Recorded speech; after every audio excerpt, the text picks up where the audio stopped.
seorang koruptor sebagai pertanggungjawaban moral. Saya mau minta klarifikasi, ini tanggung jawab siapa? Bapak malu nggak sih? Tidakkah saya dengar permintaan maaf yang benar?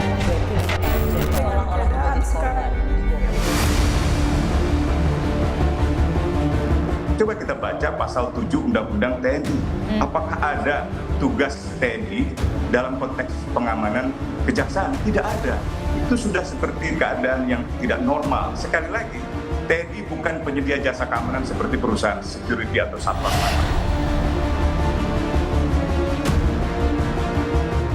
Ya sebenarnya kan itu didasari atas nota kesepahaman atau kerjasama antara TNI dan Kejaksaan. Itu salah satunya adalah perbantuan personil, dukungan bantuan personil TNI kepada Kejaksaan dalam rangka tugas-tugas dan fungsi Kejaksaan. Terus salahnya di mana?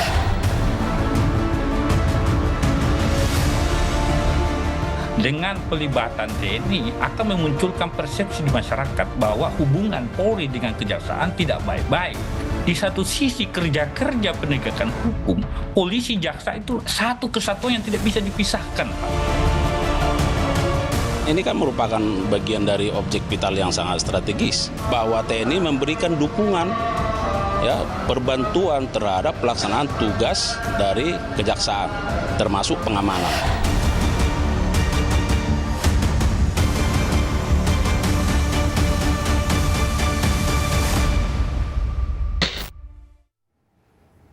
Selamat malam, selamat bergabung di program Rosi. Panglima TNI, Jenderal Agus Subianto mengirim telegram memerintahkan pengerahan personel dan alat kelengkapan untuk pengamanan di Kejaksaan Negeri dan Kejaksaan Tinggi seluruh Indonesia.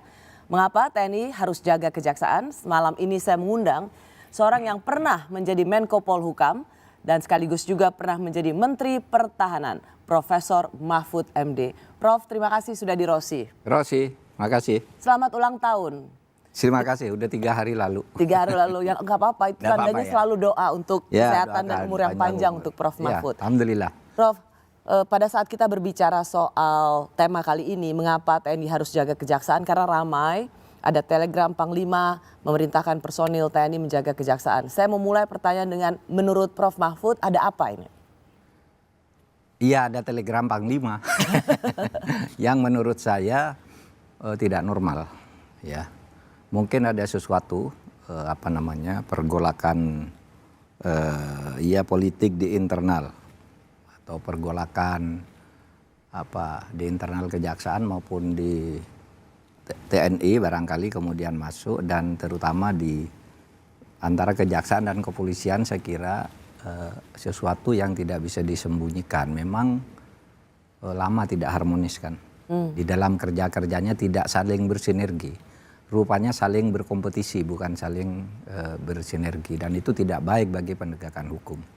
Itu karena apalagi Pak Mahfud pernah 5 tahun menjadi Menko Polhukam, membawahi institusi-institusi. Ya, saya merasakan itu. Saya merasakan ketika saya di Menko Polhukam itu antara Polri dan Kejaksaan itu hubungannya tidak harmonis.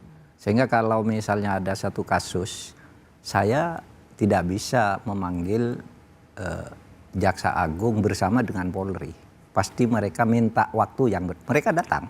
Kapolri sering datang sendiri kan, tapi tidak di forum yang sama dengan Jaksa Agung. Sama. Sampai segitunya, Prof? Iya, ini saya kan sudah pernah saya katakan. Ini ada kekurang harmonisan, dan itu saya kira tidak bisa disembunyikan oleh siapapun, terutama sesudah pergantian pemerintahan baru ini kan saling lempar tolak apa gitu ya soal kasus.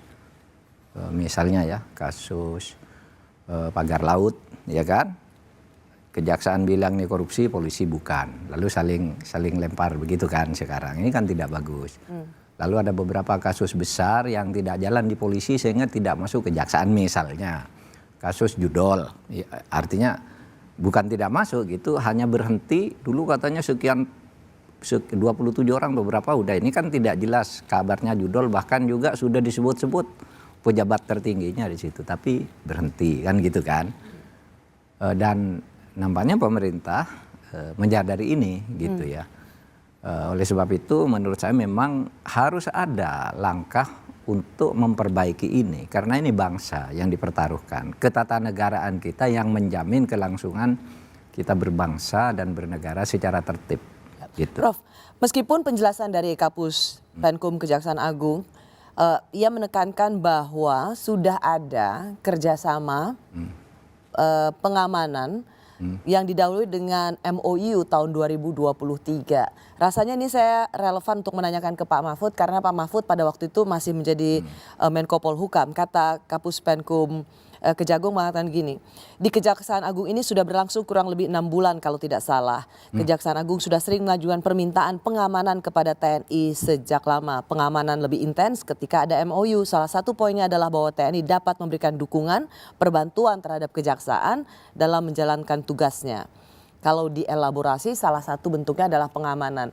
Kalau mendengar penjelasan ini kan berarti sesuatu yang lazim. Bukan seperti apa yang menjadi pandangan Prof. Mahfud yaitu abnormal. Kayaknya lazim tapi itu abnormal. Karena 2 undang-undang yang mengatur tentang ini, satu undang-undang kejaksaan, yang kedua undang-undang TNI, yang terakhir. Tidak membuka pintu untuk ini kecuali dengan kunci khusus. Kunci khususnya tuh ada, nanti kita lihat. Pertama, saya lihat undang-undang kejaksaan ya. Di undang-undang kejaksaan itu yang terbaru 11 tahun 2023. Ya, 11 2023. Itu isinya itu ada satu pasal yang memang memungkinkan kejaksaan itu meminta perlindungan khusus. Pasal 8A. Gini bunyinya itu, setiap anggota kejaksaan, jaksa dan keluarganya itu berhak, dalam kurung berhak, untuk mendapat perlindungan dari ancaman atas keselamatan. Jadi berhak gitu. Nah tetapi di situ disebutkan hak untuk minta ancaman keselamatan disebut minta ke kepolisian. Sebut eksplisit di situ. Bukan ke TNI. Bukan ke TNI.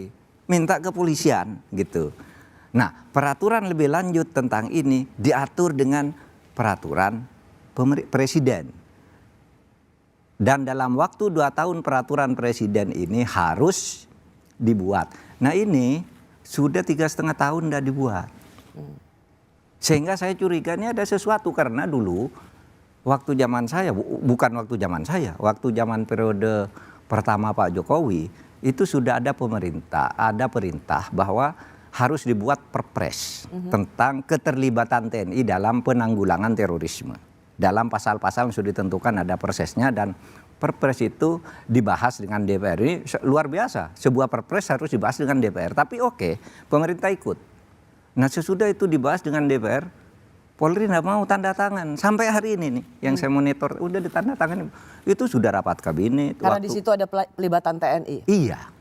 Sampai sekarang PTN waktu itu peresmian Menkumham hadir, Kejaksaan Agung hadir, Polri hadir di depan Presiden nih.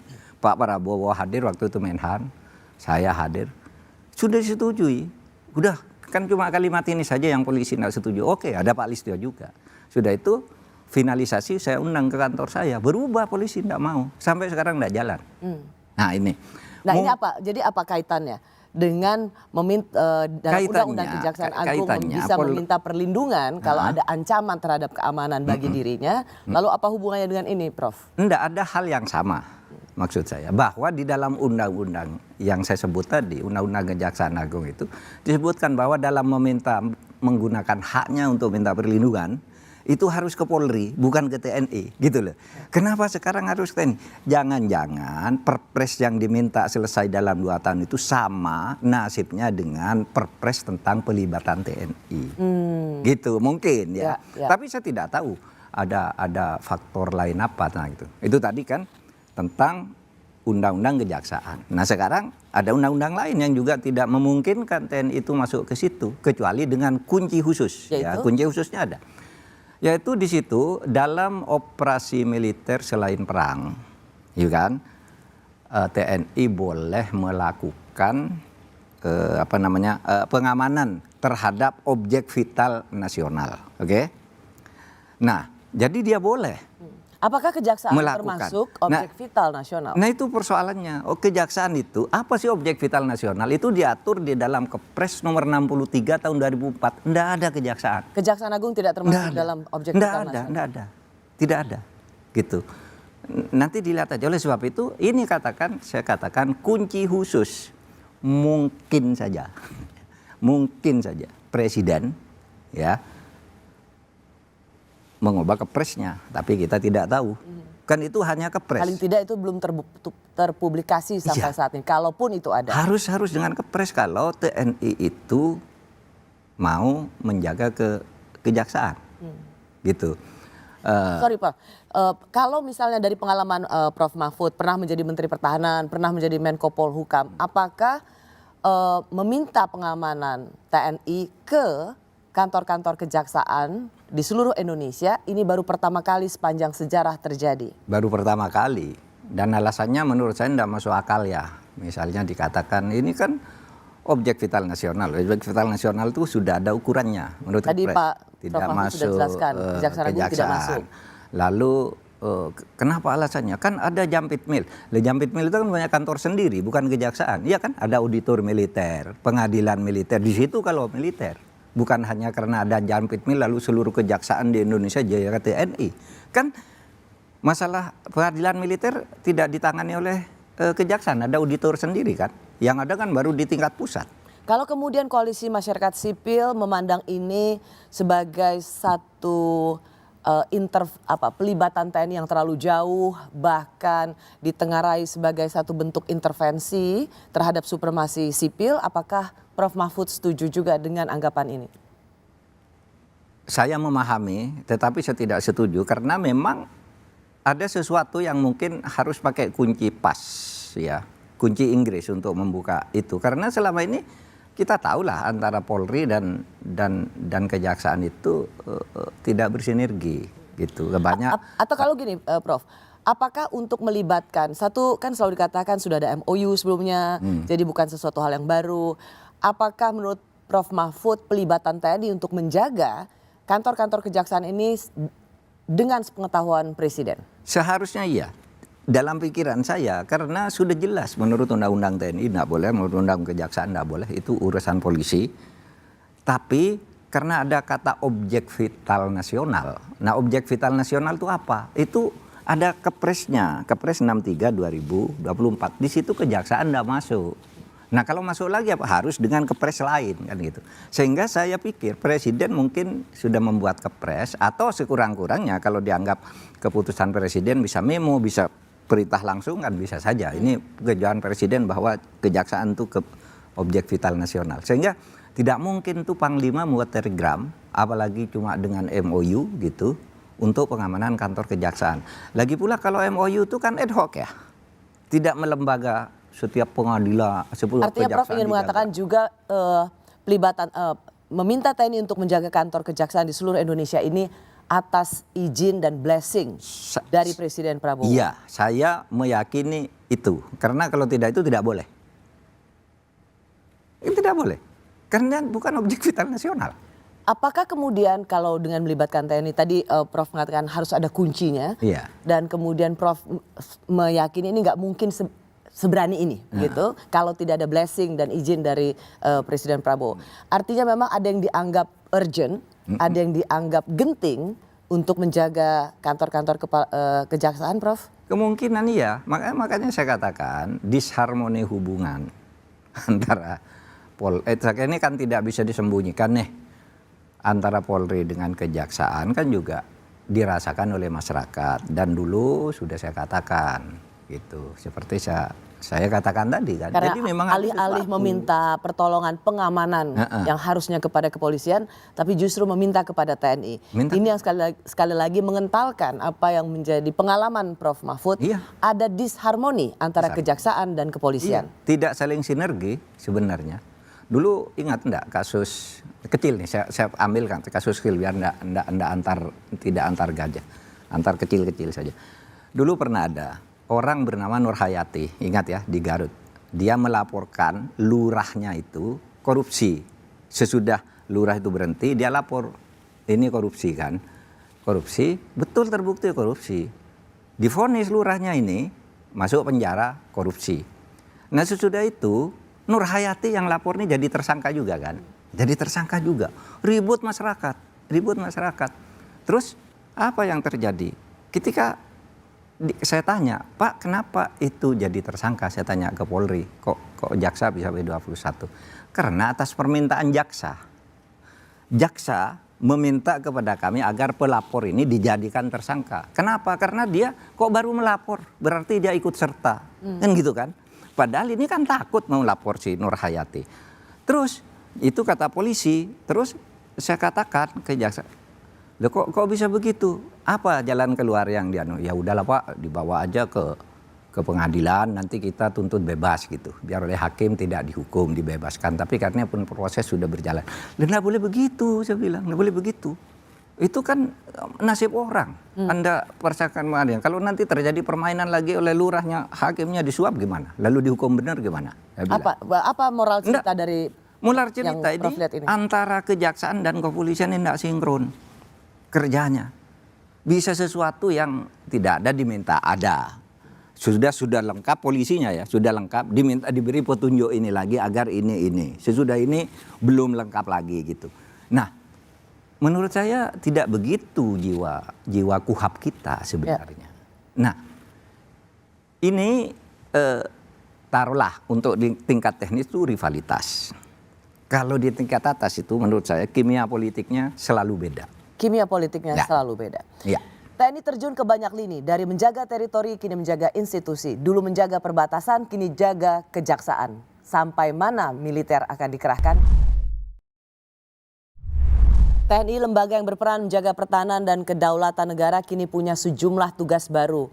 Hal ini jadi sorotan karena beberapa di antaranya dituding berada di luar ranah dan tanggung jawab TNI. Saya bersama Menko Polhukam periode 2019-2024 yang juga pernah menjabat sebagai Menteri Pertahanan, Prof. Mahfud MD. Prof, dengan pelibatan TNI di berbagai ranah yang disebut menjadi supremasi sipil, apakah ini buah dari Undang-Undang TNI yang baru saja disahkan dan memang mendapat banyak sorotan dan kritik? Bukan buah menurut saya ya, karena sebenarnya di Undang-Undang TNI yang baru itu tidak ada materi baru. Undang-Undang TNI yang baru tuh dulu yang diributkan bahwa nanti TNI masuk ke berbagai jabatan sipil. Nah di draft yang lama memang itu ada presiden bisa menetapkan TNI ditempatkan dimanapun kalau itu dianggap perlu. Itu di draft yang pernah beredar. Entah benar entah tidak. Itu yang diprotes oleh masyarakat sipil pada waktu itu. Memang ada kalau tidak salah pasal 42 ayat 2 atau 3 gitu. Jadi presiden tuh boleh di draft yang lama. Kita protes semua. Dan itu sekarang tidak masuk. Tidak masuk. Jadi tidak ada yang baru dari waktu ini. Kecuali bahwa... Dan menurut Prof. Mahfud juga tidak ada yang perlu dicemaskan dari Undang-Undang TNI baru. Undang-Undang TNI itu masih yang lama, cuma yang berbeda itu penambahan umur untuk pensiun. Kan kalau itu tidak ada kaitannya dengan profesionalitas ya, itu masalah produktivitas saja. Orang masih muda perpanjang aja umurnya gitu agar tidak segera pensiun. Dan menurut saya itu wajar saja dan saya setuju perpanjangan umur itu. Tapi kalau materi baru untuk kekuasaan TNI di luar yang sudah ada, tidak ada yang baru. Saya tanya, coba saya tanya apa sih yang baru dari undang-undang ini? Tidak ada. Mungkin bicara cyber ya, cyber. Urusan pertahanan itu kan harus sekarang perangnya lebih cyber. Masa enggak pakai cyber dan BSSN gitu kan? Cuma kata cyber. Sebenarnya itu kan sudah dilakukan. Jadi, kalau ada paparan tentang ancaman kan pakai data cyber semua. Bagaimana kalau TNI tidak boleh itu? Dia punya intelijen juga, BAIS. Masa enggak boleh cyber? Kan jadi cuma menurut ditambah. Prof. Mahfud keterlibatan TNI yang ada dalam Undang-Undang TNI ini sudah sangat relevan dengan perkembangan dan tantangan zaman. Dan tidak ada yang berubah. Jadi orang yang ribut dulu bilang mau berubah itu, iya memang di draftnya berubah. Tapi begitu rakyat sipil ribut, demo di mana-mana, menggedor pintu hotel dan sebagainya, nah demo itu, apa yang tadinya dikhawatirkan itu tidak muncul lagi di keputusan. Itu kan berhasil ya, masyarakat sipil berhasil menghapus itu. Tapi yang sekarang ada saya tanya, mana coba? Mana yang baru dari Undang TNI yang memperluas kewenangan? Anda bilang Kejaksaan Agung misalnya, yang dulu Kejaksaan Agung sudah ada Jampitmil sebelum berlakunya undang-undang itu dan tidak bisa dihindari masuk di situ. Dan ingat bahwa di situ disebut di dalam pasal 47 yang dimaksud jabatan sipil dari Kejaksaan Agung itu adalah Jampitmil yang memang sudah ada sebelumnya, bukan lalu menjaga peradilan-peradilan kejaksaan se-Indonesia, ndak bisa. Oke, kalau gitu mari kita dudukan persoalannya. Jadi satu soal undang-undang TNI, Prof. Mahfud melihat tidak ada sesuatu yang dicemaskan, itu sudah sesuai dengan peran TNI menghadapi tantangan zaman yang relevan. Dan tapi kedua ada soal TNI menjaga kantor kejaksaan. Bagaimana dengan kecemasan masyarakat sipil yang melihat ini makin merengseknya atau maksudnya makin masuk pelibatan TNI ke ranah-ranah supremasi sipil.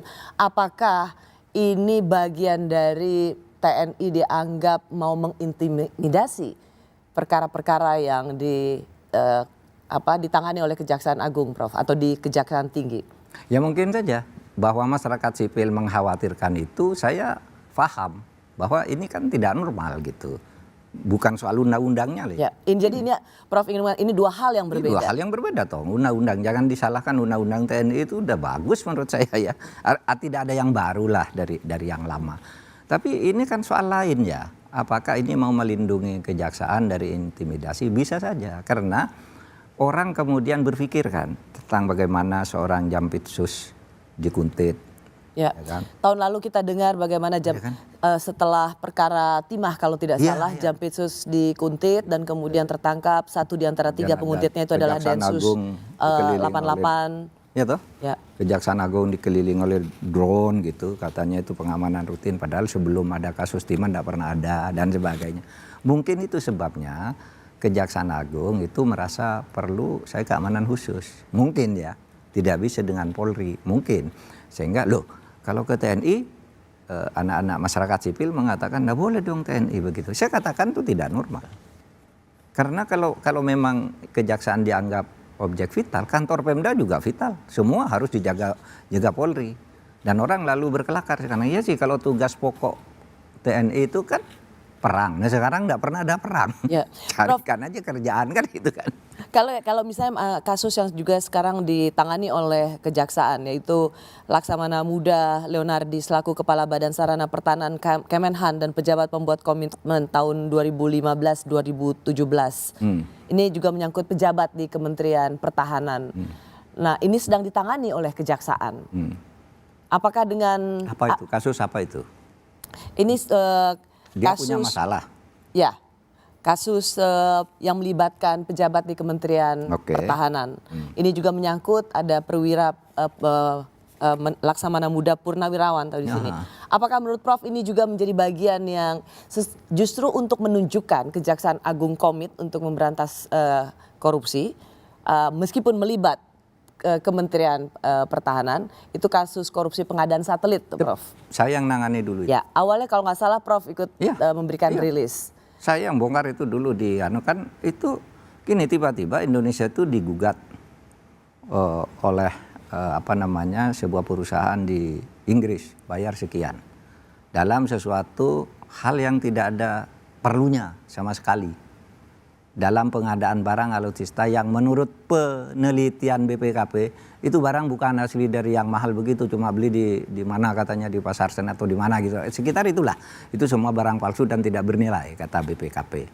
Terus sesudah itu masih kalah lagi di Singapura. Ditagih lagi kan. Waktu itu rame, ditagih kalau tidak bayar sekian akan semua ancamannya itu akan dilakukan penyitaan terhadap aset-aset Indonesia di luar negeri gitu. Loh, saya bilang kenapa ini ada putusan dan putusannya sudah berlaku sampai tanggal sekian.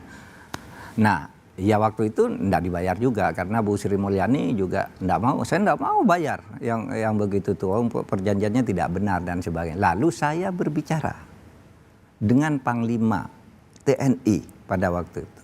Pak, ini orang sekarang masyarakat berpikir bahwa kalau TNI itu kebal hukum. Boleh enggak nih saya ajukan ke pengadilan? Boleh. Kata Panglima, boleh. Kami TNI ini bermengabdi kepada negara, jangan dituduh kami ini maling semua. Itu. Saya bicara dengan Pak Prabowo. Gimana Pak? Bisa? Oh setuju Pak Menko katanya. Setuju. Berantas saja korupsi. Karena waktu itu Pak Prabowo sebagai Menteri Pertahanan. Iya, Menteri Pertahanan waktu itu. Setuju Pak Menteri, Pak Menko katanya. Waktu itu ya Pak Prabowo itu sampai bilang, gimana Pak Menko? Di sini pengadaan alat-alat tuh di Kementerian Pertahanan itu minta maaf. Saya kira masuk. Korupsinya kalau cuma 10%, saya maklumi katanya. Ini ratusan persen katanya Pak Prabowo waktu itu. Sikat Pak Menko, berantas korupsi, negaranya harus baik. Waktu itu Pak Prabowo begitu. Mungkin sekarang keluar nih, dulu itu. Gitu.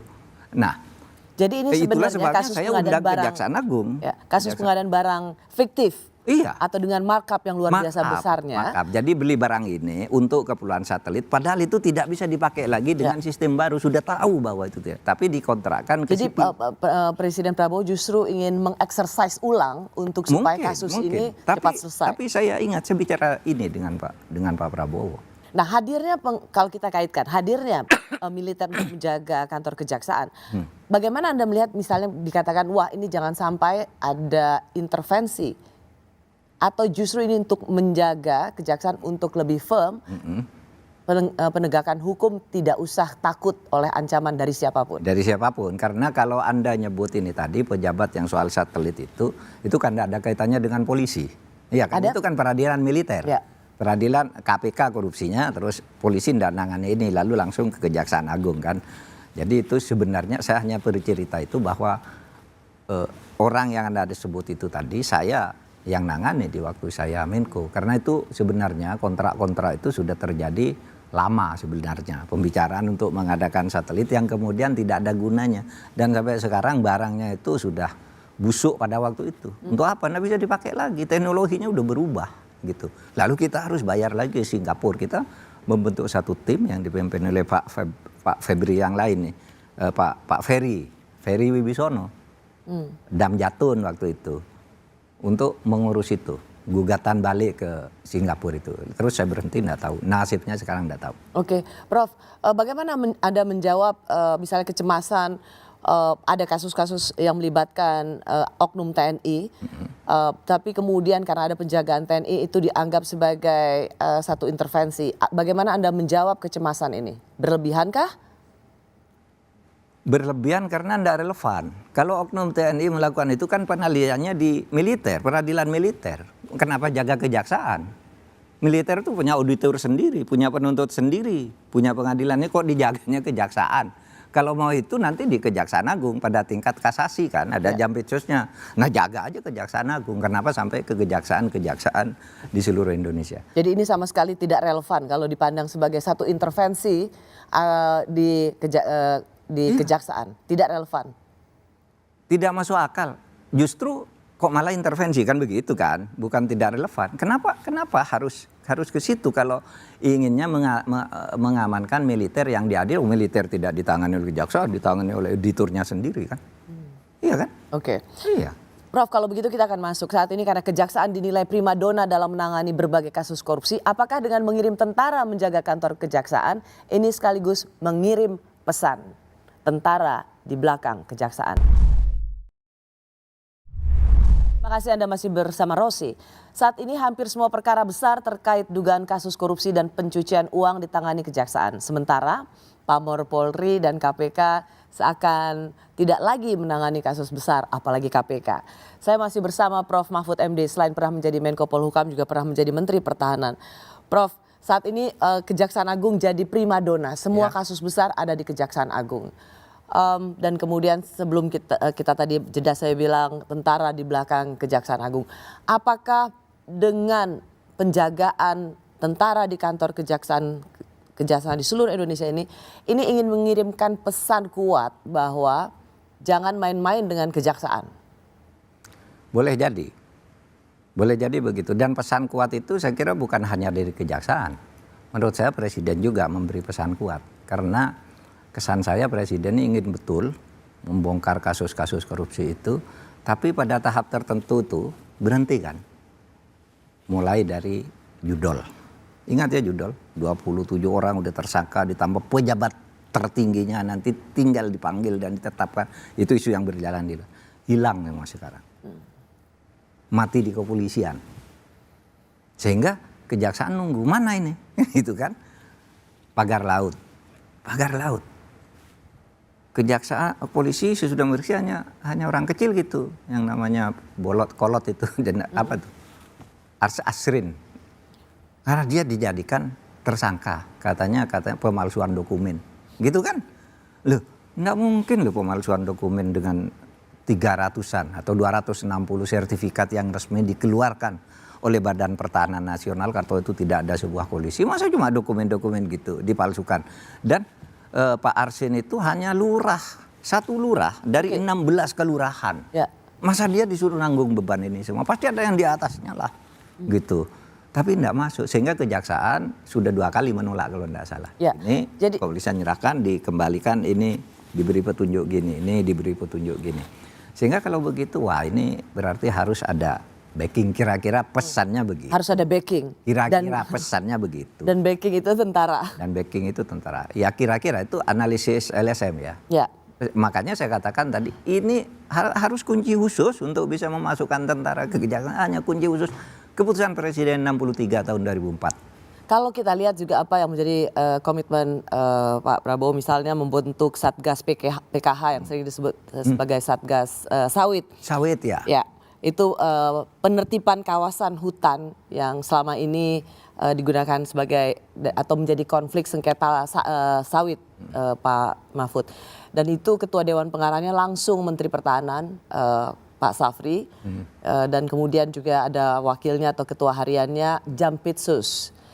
Nah, apakah ini juga dan prajurit tentara di situ juga diperbantukan untuk mendata lahan-lahan yang selama ini terindikasi menggunakan kawasan hutan untuk sawit dan itu tidak terdaftar negara dan kemudian harus dikembalikan ke negara. Ada pelibatan TNI di situ. Ini bukan hanya pelibatan, dominasi saya kira ya. Di tim itu yang berdominan kan TNI. Ini juga pesan apa yang ingin dikirimkan? Sinyal apa yang sebenarnya sedang dikirimkan, Prof? Mungkin sinyalnya bahwa itu agar mencapai target, agar sesuai tujuan, agar tidak belok di tengah jalan. Karena sering kasus-kasus itu kan belok di tengah jalan, kasus itu hilang di tengah jalan. Nah, yang selama ini tidak banyak terlibat dengan urusan-urusan itu kan TNI. Iya kan? Wah, ini TNI mungkin ada oknum 1-2 di beberapa daerah menjadi terlibat dalam backing pertambangan apa gitu ya, pertambangan ilegal. Itu 1-2 mungkin ada. Sehingga secara umum TNI itu mungkin dianggap tidak punya beban psikologis untuk mereka itu lalu dipasang mungkin oleh Pak Prabowo. Itu sah saja, itu kan terserah presiden kan, kebijakan presiden gitu. Kalau nanti proses hukumnya akan masuk ke jalur-jalur hukum, itu kan. Itu saja. Kalau misalnya pemberantasan korupsi itu kita tahu bahwa itu menjadi bagian dari harapan semua anak bangsa. Ya. Dan itu ingin dijawab oleh Presiden Prabowo. Tetapi ketika proses penegakan hukum itu juga atas misalnya ketidakpercayaan pada penegakan hukum yang lain dan kemudian memilih penegakan institusi penegak hukum yang lainnya, apakah ini satu situasi yang sehat? Menurut saya tidak tepat, ya. Tetapi Presiden mempunyai kewenangan untuk melakukan itu. Artinya mempunyai posisi lah. Kewenangan sih mungkin terlalu sah, terlalu resmi.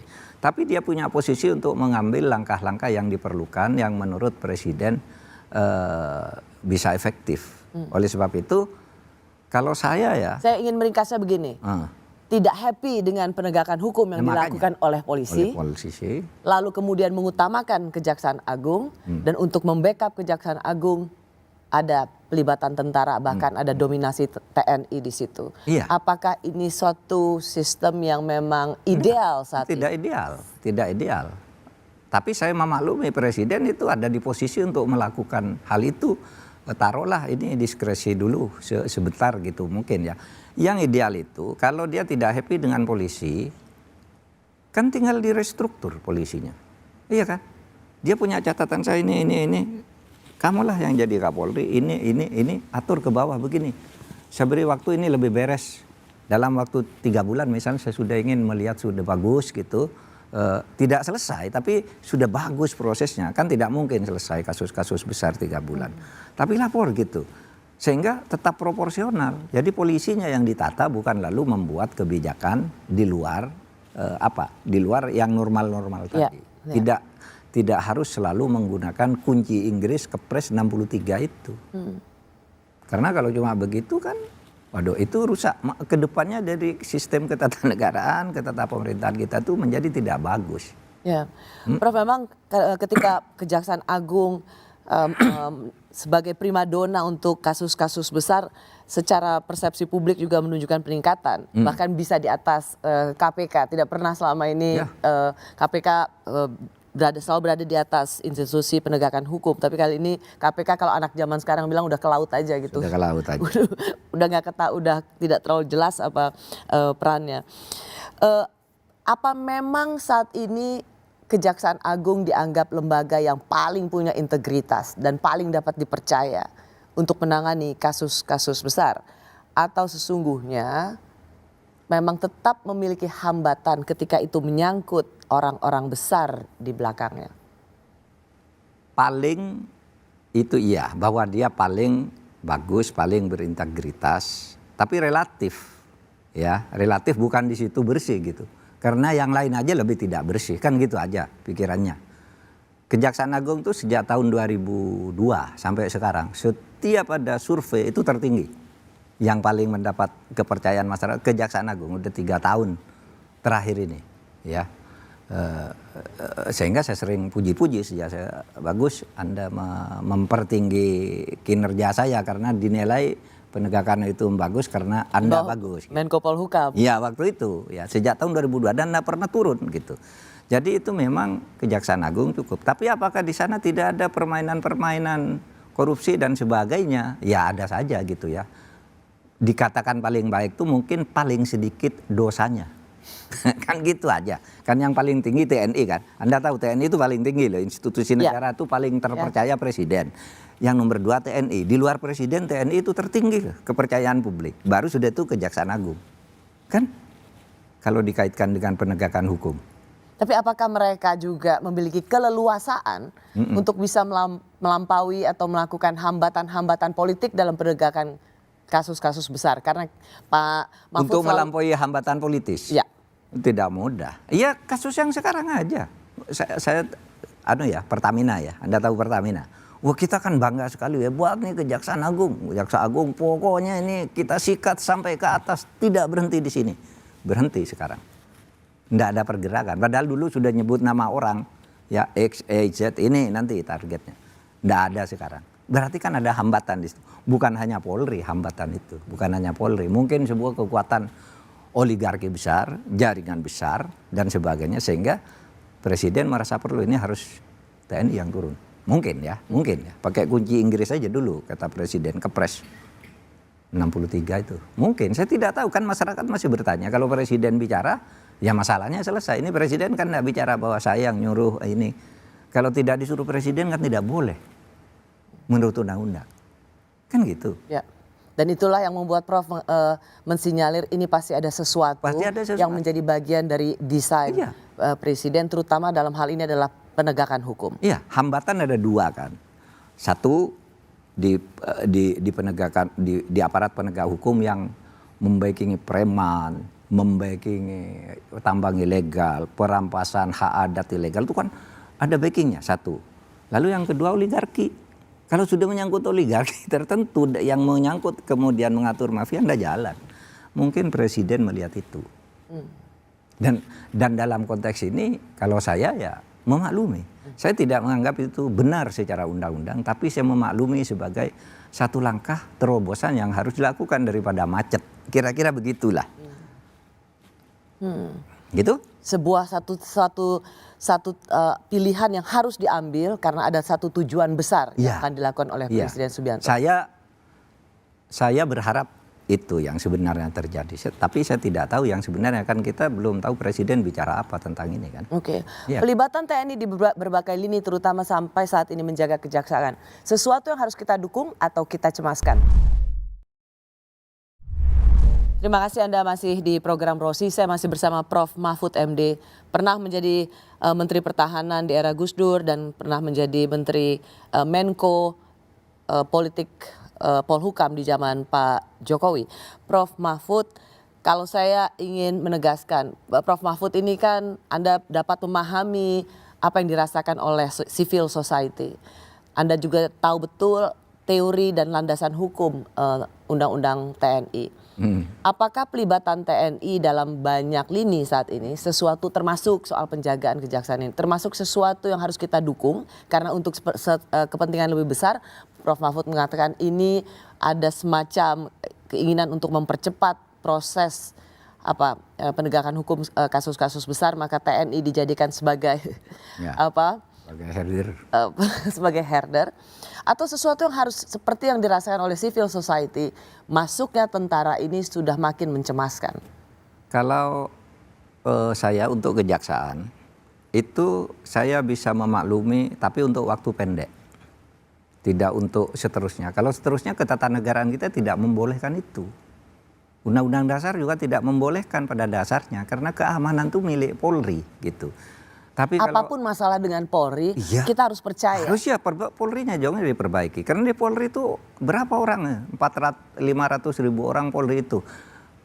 Itu sebagian besar bagus loh. Dan profesionalismenya tinggi loh itu mereka. Jadi Pak Prof. Mahfud ingin mengatakan jangan karena tidak suka dengan polisi atau merasa curiga dengan Polri, memindahkan apa yang menjadi urusan itu melanggar konstitusi. Karena kalau kita marah-marah sama Polri itu kan sebenarnya berdihitung di mana letak harus kita marah. Tapi kalau kita bicara Polri, tugas Polri sebagai pengayom masyarakat, penjaga keamanan dan ketertiban di tengah masyarakat itu kan jalan sampai saat ini.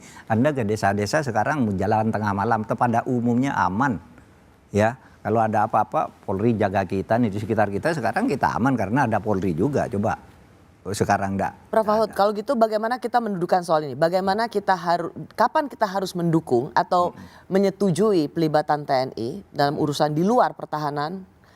Kapan kita harus mengingatkan supaya jangan terlalu jauh juga TNI masuk dalam supremasi sipil yang bukan menjadi ranah TNI? Jangan bicara kapan, tapi dalam hal apa kan gitu kan. Kalau kapan itu kan bisa terjadi, enggak selesai-selesai.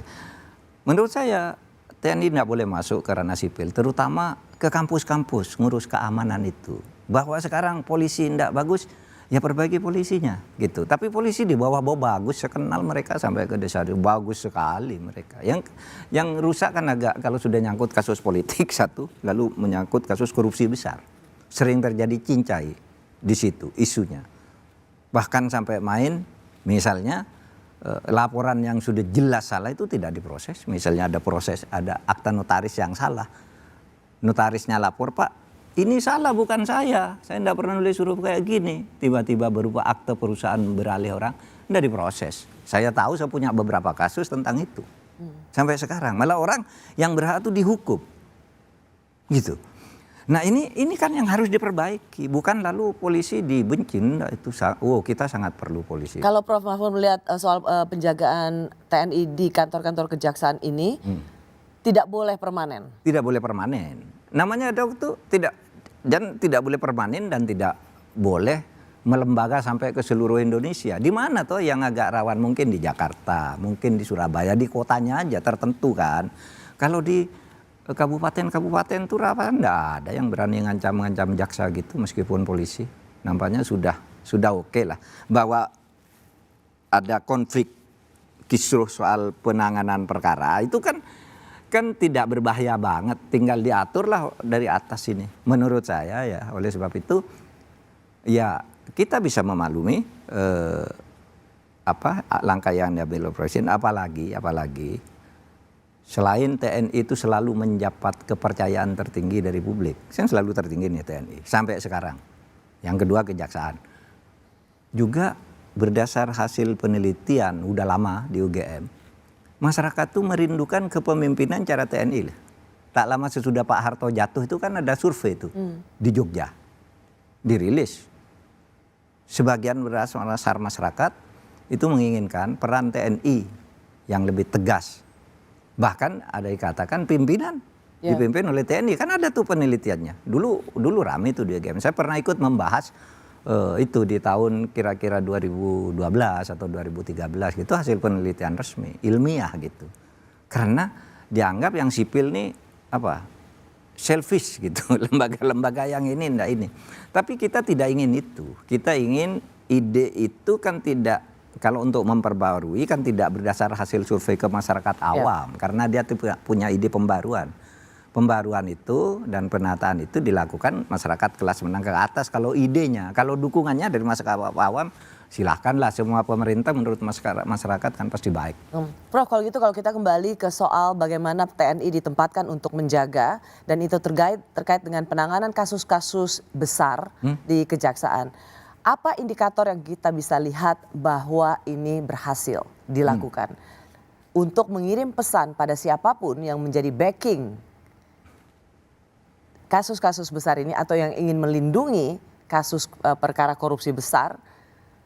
Bagaimana kita melihat indikator message yang diberikan dengan menjaga kejaksaan oleh TNI ini berhasil dengan baik, membuat backing ketakutan dan membuat penanganan kasus korupsi berhasil? Indikatornya itu peristiwa saja, bukti bahwa sebuah kasus besar tidak bisa dilindungi oleh siapapun. Saya bisa menyebut 3. Contoh? Sambo. Berhasil tuh kejaksaan. Meskipun tarik-menarik sebelumnya, tawar-menawar apakah hukumannya angka apa huruf kan gitu. Waktu itu ada yang minta angka saja, berapapun angka berikan. Karena kalau angka bisa diremisi tiap tahun sampai habis gitu. Tapi kalau huruf mati atau seumur hidup enggak ada remisinya. Kan gitu kan, tarik-menarik. Ternyata kejaksaan pada waktu itu berani menuntut gitu. Kemudian kasus itu bank koperasi Henry Surya kan bebas semula toh, Jaksa Agung marah-marah gitu. Kok ini sudah bener anunya, saya kumpulkan di kantor saya sore-sore, kita pidanakan lagi dari kasus yang lainnya, kasusnya kan banyak nih, masuk penjara juga. Itu indikatornya kasus saja, saya tidak tahu indikator lain yang bisa. Indikatornya bagaimana ketika nangani kasus berani. Ya kan, kasus Surya Darmadi dibebaskan, coba dibebaskan tuh semula. Loh, kita naik langsung kasasi, ini enggak benar ini, hukum dia. Jadi bukan, kalau Surya Darmadi itu dulu mau dimaafkan untuk dengan denda yang triliunan, itu hanya mau didenda sekitar sekian ratus miliar. Terus saya bilang enggak boleh. Saya bilang kejaksaan naik aja. Dihukum 41 triliun. Jadi 41 triliun orangnya masuk penjara 12 atau 18 tahun.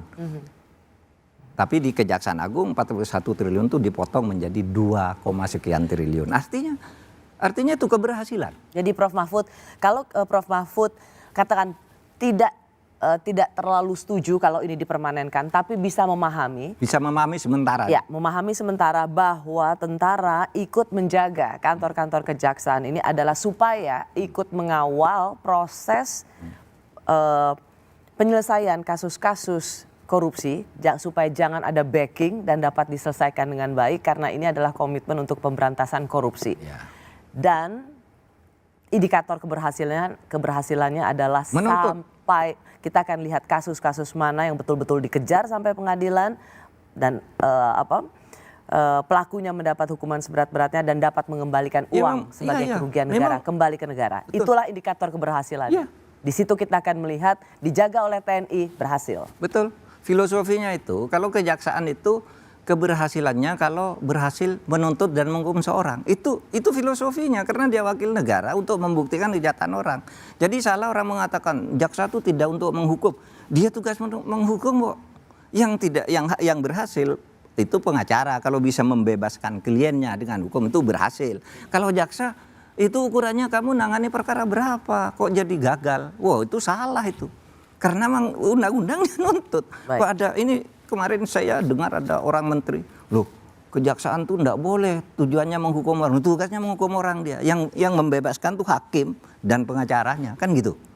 Kalau jaksa tugasnya itu, kalau tidak bisa itu berarti gagal Anda sejak awal. Kenapa ditangani kalau tahu gagal, kan gitu kan? Jadi Prof, semoga kalau ini memang untuk tujuan baik, semoga ini bisa membuahkan hasil yang baik juga. Karena pemberantasan korupsi adalah harapan setiap dari kita. Dan yang kedua, semoga ini juga tidak digunakan hanya untuk kepentingan politik internal. Ya. Terima kasih Prof Mahfud. Rosi, makasih Rosi. Terima kasih juga Anda telah menyaksikan Rosi. Kita jumpa lagi Kamis depan. Tetaplah di Kompas TV, independen terpercaya. Selamat malam.